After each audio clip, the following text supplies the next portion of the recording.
Hello my little kitty cats, and welcome again to a book review of me wearing my same onesie because it's so comfortable.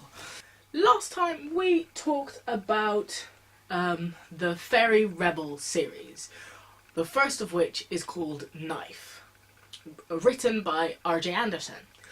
This week I will be talking about the Mortal Instrument series, written by Cassandra Clare. This is another book series I really enjoyed. It's about shadow hunters. I'm not sure if you might not have read it, but you will probably have heard of it either by the new Netflix series or the film, or just hearing about the book itself.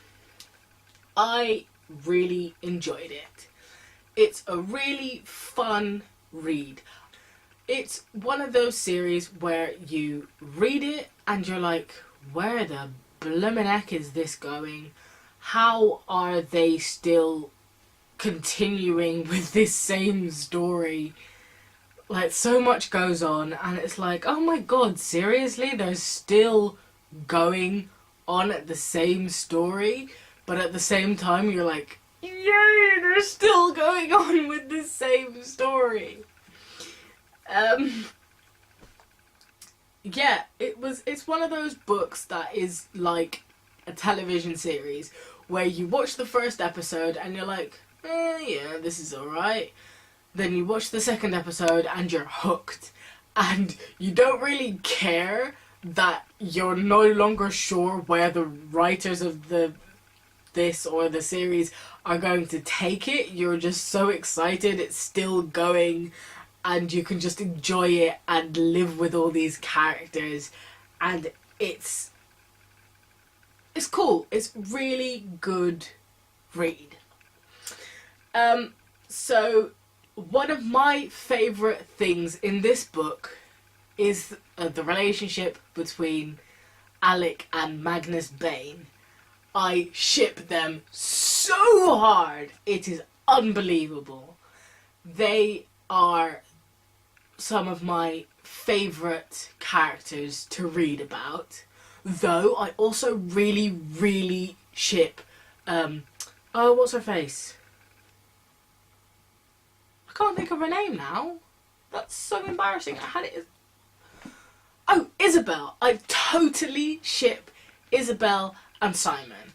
The two of them just work, and it doesn't really make sense, but it's just so right. They just fit together like two pieces of a coin, and it's amazing and beautiful. And yes, the thing I liked least about this book series is the two main characters. Jace and Clary really annoy me. They are quite cliche, they are quite dim, they go into situations without thinking, they are so in love, which makes me really annoyed because they don't communicate. Like in most series and books, you're like, seriously, if you love each other so much, talk to each other. It can't be that difficult. Now, I can't really talk if it really is that difficult. I'm a really difficult person. So when you're in that situation, it's probably not that easy to just sit down and go like, okay, let's talk about this, like civilized grown-ups. Because I kind of get it, but it's annoying to read about, I find anyway. And the whole, are you my brother? Are you not my brother? Oh my god, what's going on? Jace's identity crisis, and the whole, like, pouty, broody, male protagonist bad boy thing is kind of done.